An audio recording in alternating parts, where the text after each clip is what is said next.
来，咱们讲一下这节课，咱们讲一下这个格力这个 PFC 电路啊。我们知道这个 PFC 电路啊，主要这个作用是什么呢？PFC 电路其实啊就是一个功率因数校正，还有一个自举升压这样一个过程，跟那个类似于升压一个过程。我们知道啊，压缩机啊，当然一旦运行的情况下，如果我们把这个长效应管抠掉，把这个 IGBT 抠掉，然后我们去试机压缩机的情况下，会发现直流木线电压，也就电解电容两端这个310伏的电压会缓慢的往下降，然后310、305、290、280、280，对不对？所以说，因为是压缩机在做功，所以说它会把这个电压上面这个母线这个电压给拉低。这个时候啊，才应运而生的才有这个 PFC 电路。每一个这个变频空调目前的话都得有这个 PFC 电路，去提高这个功率因数。因为我们知道交流220伏整流以后，它这个小馒头这样一个波形，对吧？它是靠着两个电解电容，然后把这个小馒头的波形滤成一个相对平滑的一个直流电。但是小馒头波形，我们知道它的尖峰的时候是310伏，对不对？但是小馒头这个波形在这个馒头跟馒头之间这个山谷当中它是一个虚的这个电能，对吧？也就是说它电能基本上是不做功的。所以说必须要有 PFC 电路，把它不做功的无功因素对立抽走，然后保留有功因素。另外的话，它再配接入电感器还有这个消踏级这个二极管完成一个这个升压的这个过程，去维持。其实正常情况下应该是升压的，但是我们为什么它没有升压呢？我们在电解电容两端得到一个电压，就是一个稳定的310伏，对不对？所以说我们看不到的升压，是因为压缩机启动之后CPU 控制这个 PFC 电路工作它就让它去维持在310，而没有起到一个我们直接让它一个升压一个过程。如果压缩机不工作，那么 PFC 肯定是没有工作，也就是说这划错了也就64角应该的话就是个低电平，对不对？那么我们看看这个 PFC 到底是怎么工作的，好不好？在这里的话有一个直流300伏出来以后经过这个电抗器，经过电抗器之后一分为二，也就是说经过这个电抗器线圈，整流桥出来，电抗器出，然后电抗器回到这里之后分为两路，一路经过这个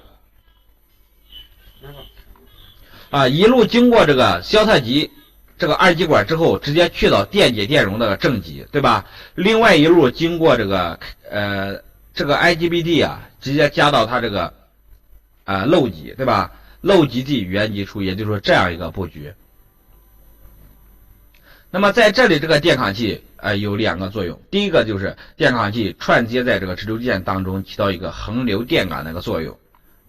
另外一个就是它在为 PFC 电路的工作完成这个储能与释放这个过程。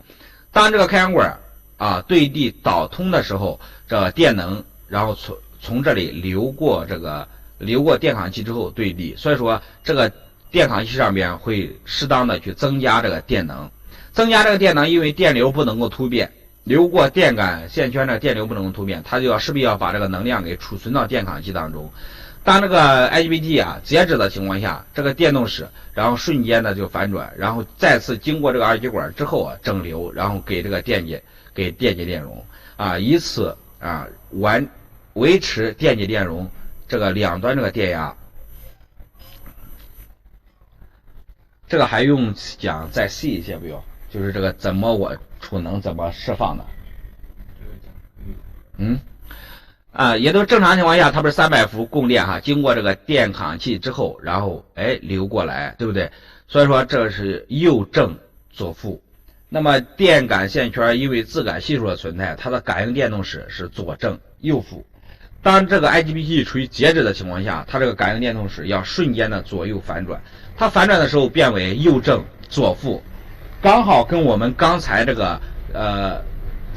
试电过来这个220叠加到一起，经过这二极管整流过来给它。所以说这个电感线圈有两个作用，第一个就是横流用在直流电当中起到一个横流的作用，第二个就是为 PFC 电路储能。那么这个二极管也有两个作用，刚才我们都已经透露过了，它是为这个电感当中的感应电动室这个交流成分提供一个整流这个作用。第二个作用，它是防止IGBT 对地导通的时候，电解电容这个上面这个电压还有它储存这个电能倒灌，对不对？然后二极管起到一个单向然后截止的一个功能，明白吗，陈师傅？也是两个作用。电感线圈上储能储的多少，是不是取决于这个 IGBT 导通的这个时间这个长短？那么正常情况下，我们根本肉眼也看不到用示波器的话，可以去测64角 PWM 脉冲这个占空比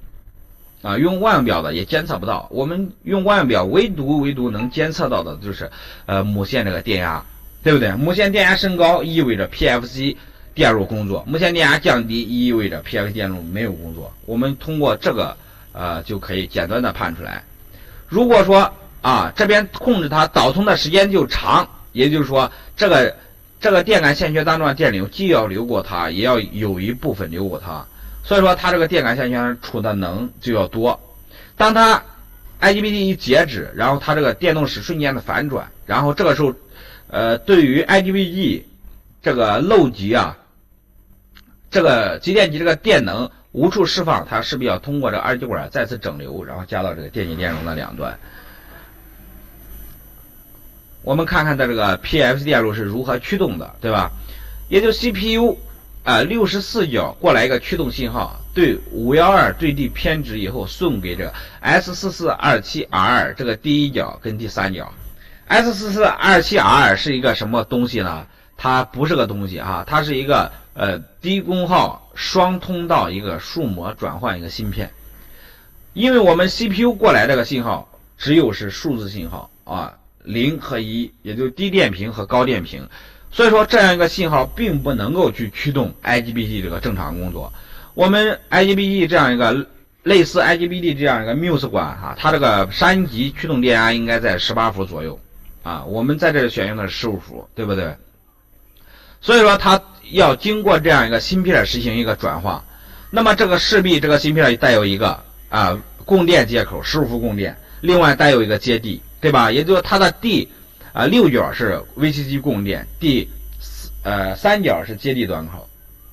如果 CPU 64角过来一个高电平的信号情况下，那么它内置相当于一个小小的一个长线管，对不对？然后这个15伏就跟它导通了也就是说4427本来它可以驱动2路，但是你看这一路短接了，然后这一路也短接了，它是为了保证这个芯片能够持续稳定这个运行，对不对？比如某一路开路了坏了情况下，它这是不是还是能够驱动它？当这里来一个高电平，然后它就跟它导通，这边变为15伏，对不对？15伏之后经过这个二极管稳压，然后510电阻去限流510电阻限流以后，然后去经过103电阻偏值第204这个电阻不是第204这样一个稳压二极管稳压，然后去驱动这个 IGBT 这个控制3级。那我们看到它这个实物这个电路图是哪里实物电路图是不是就这个玩意儿？也就 CPU 64角过一个驱动信号，经过这个512这个电阻对地偏值以后，直接送到这个驱动芯片的第1角和第3角。那么第1角和是不是第3角我也忘了，第2角和第4角吧，这是缺口，第2角第4角，那么第3角是接地，对吧？第6角是15伏供电，那么第5角跟第7角就是它的输出端，它输出端之后经过这一条线，然后来到了这个 IGBT 这个控制3级，也就是基级。到这里之后经过这个二极管，然后这个稳压两个103电阻偏值，两个二极管限流，这个稳压二极管再次稳压去控制这个三极管这个基级。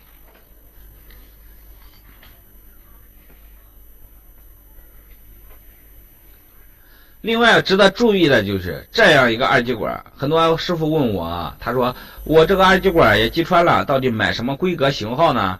那我们原则上就是许大不许小。另外这个的话，虽然这个是15伏，但是这个稳压二极管可并不是15伏的稳压二极管，而是一个18伏的稳压二极管跟我们那个电磁炉什么那个是不是跟液晶电视上面那个是一样的买一个18伏或者24伏的都可以，然后往这里装就行了。对于这个 PFC 电路它一个高发性的故障就是坏3大件，哪3大件呢？就是一个整流桥还有这个对吧，开关管以及这个消特极这个二极管。那么我们先分析一下它为什么会坏也就是说，当压缩机处于高功耗工作的过程当中，比如说室外机脏，会造成它这个制冷能力这个下降，那么势必压缩机要处于高频运转状态。当压缩机一直处于高频运转状态所以说它这个这室外机所需要这个 PFC 介入的时机就多，它需要它工作的时机就多。那么 PFC 工作的个干活的量大，它势必要累，对吧？而且对于 PFC 电路最核心的一个东西，是不是就是这个 IGBT？ 那么 IGBT 我们知道它是需要这个散热这个两下就矛盾了，对不对？然后你导通的时间频率越高DS 之间极间电流就越大。极间我们知道 IGBT 属于半导体机半导体对这个热稳定性要求的比较高。如果说你这个你导通的时序又长，然后你电流就大，我就发热，我发热的情况下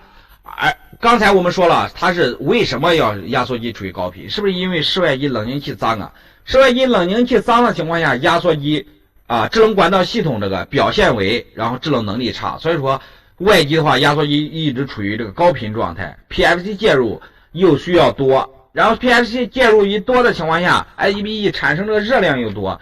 加上我们根源就是室外机冷凝器脏，所以说它又散不了热，所以说它都会容易坏掉。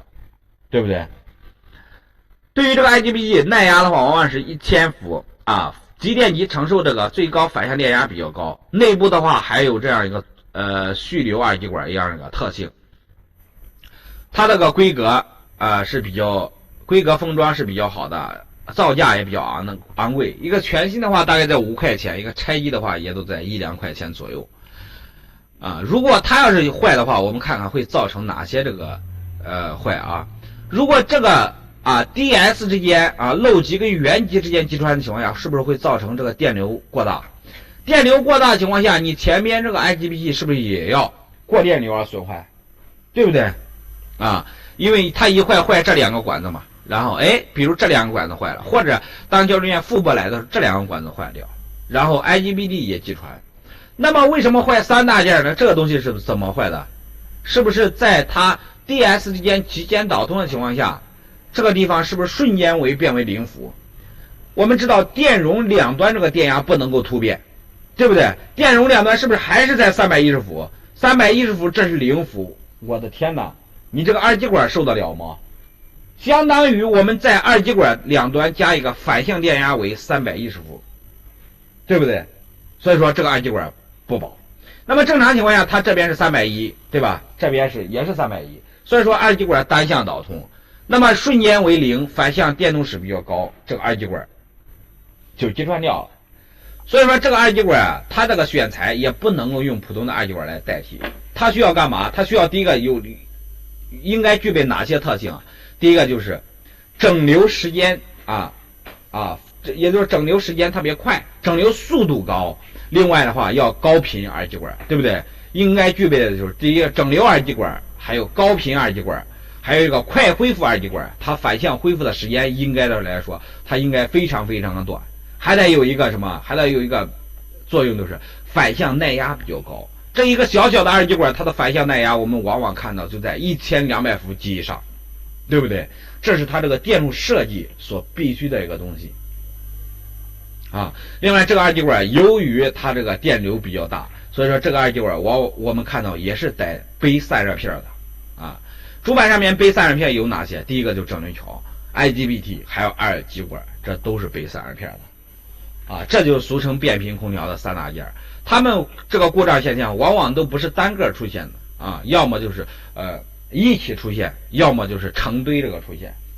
如果说啊 IGBT 对地击穿的情况下，比如我们先不说它两个坏啊 ，IGBT 对地击穿的情况下会造成什么？会造成这个 PN 之间极限短路，对不对？这个时候我们首次一上链的情况下，发现室外机主板灯不亮，我们应该往哪里找啊？室外机灯不亮，说明我们刚才上一节课讲到 PTC 电阻是不是起作用了？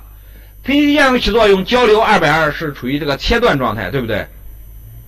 所以说没有这个供电，我们断电之后，我们用风明档都可以了，直接去测这个 IGBT， 看看这有没有负载有没有导通的。如果你测量之后发现 IGBT 导通的情况下，这个时候你一定要用二极管档去测一下这个整流桥的好坏，对不对？去测量一下这个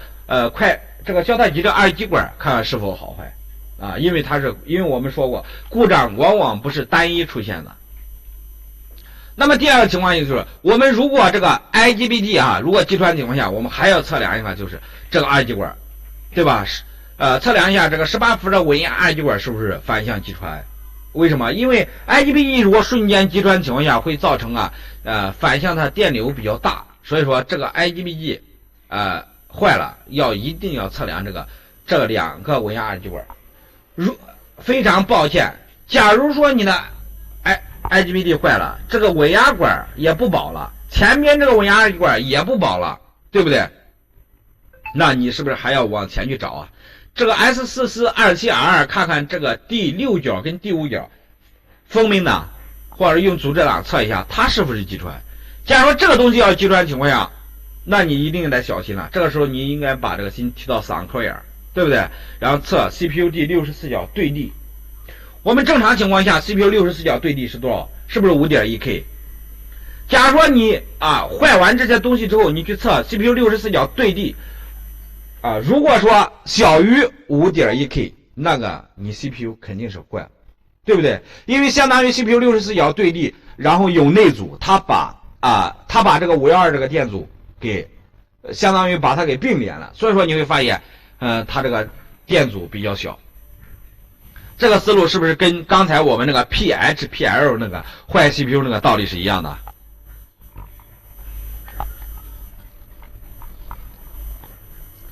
那么在我们这里购买付费版视频资料回去的师傅，他们会出现个什么问题啊？他说我这刘师傅我这有一个主板，然后我发现呢它这个开关管击穿了，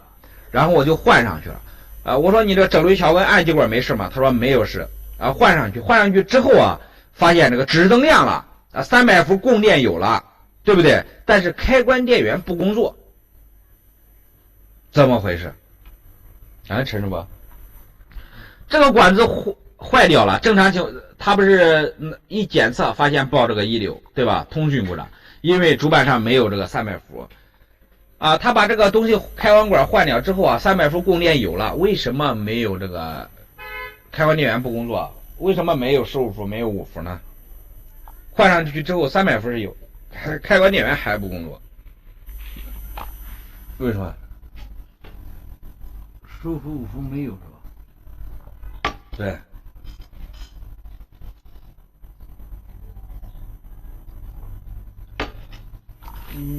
有可能叫 CPU 控制住了。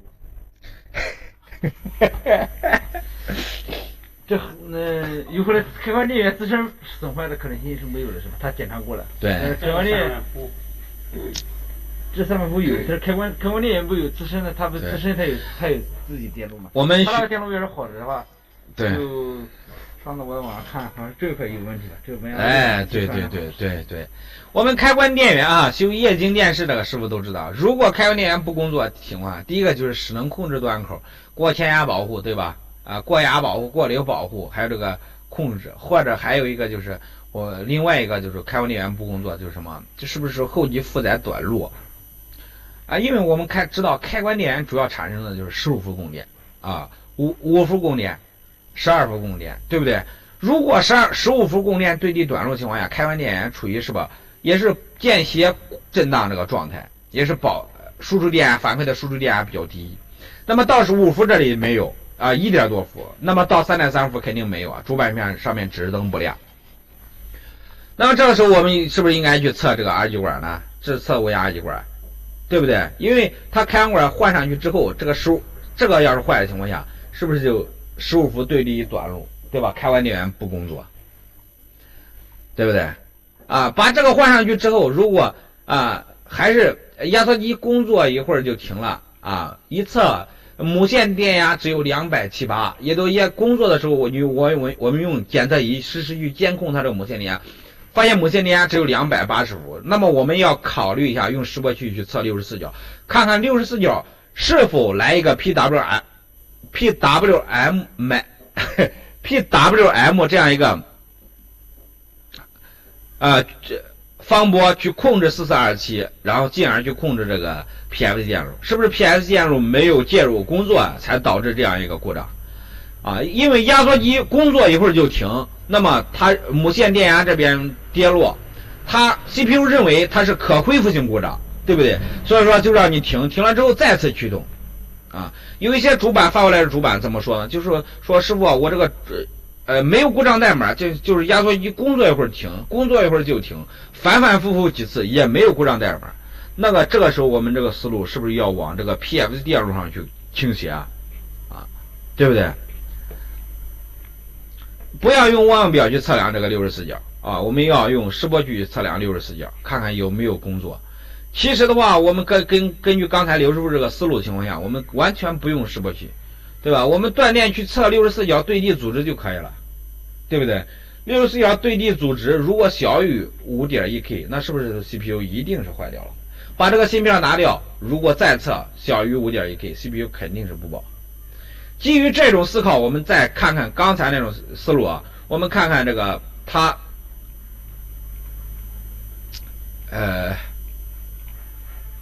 基于刚才那种思路，我们知道哈，要去测CPU 好坏，就是看看它 CPU 64角对地有没有阻值。假如说它要正常情况下 CPU 应该是64角对地是无穷大的，对吧？有512这个电阻的存在情况下，它才对地有512。假如说 CPU 内部损坏的话，会把这个相当于它内部这个阻值跟这512电阻并联，所以说肯定是小于 5.1K。 好的，这个 PFC 电路就讲完了。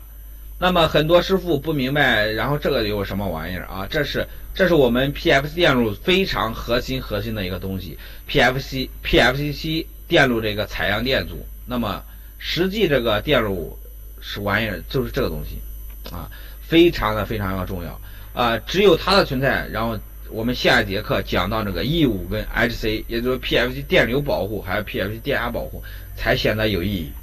好的，这个的话我们下一节课我们去讲。好的，谢谢大家的关注跟支持啊。